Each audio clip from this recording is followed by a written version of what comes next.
అడిలెయిడ్ వేదికగా భారత్, ఆస్ట్రేలియా మధ్య జరుగుతున్న డే అండ్ నైట్ టెస్టులో థర్డ్ అంపైర్ నిర్ణయం వివాదాస్పదంగా మారింది. మిచెల్ మార్ష్ అవుట్గా నిర్ణయించడానికి సరైన ఆధారాలు లేవంటూ అంపైర్ తీసుకున్న నిర్ణయంపై స్టార్ క్రికెటర్ విరాట్ కోహ్లీ తీవ్ర అసంతృప్తి వ్యక్తం చేశాడు. అంతేకాక ఫీల్డ్ అంపైర్లతో వాగ్వాదానికి దిగాడు. ఇలాంటి సందర్భంలోనే పెర్త్ టెస్టులో కేఎల్ రాహుల్ను అవుట్ ఎందుకిచ్చారు? ఇప్పుడు నాటౌట్ ఎందుకు ఇస్తున్నారని ప్రశ్నించాడు.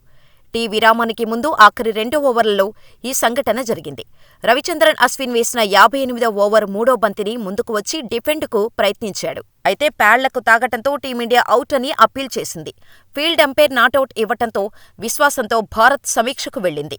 అయితే మాస్ డిఫెన్స్ చేసిన బంతి బ్యాట్ కంటే ముందు ప్యాడ్కు తాకింది. తొలుత ప్యాడ్లకే తాకిందని స్పష్టంగా కనిపించింది. కానీ బాల్ ట్రాకింగ్ ప్రోటోకాల్ పాటించకుండా థర్డ్ అంపైర్ స్నికో రీడింగ్ ఆధారంగా మిచెల్ మార్ష్ నాటౌట్ అని తేల్చాడు.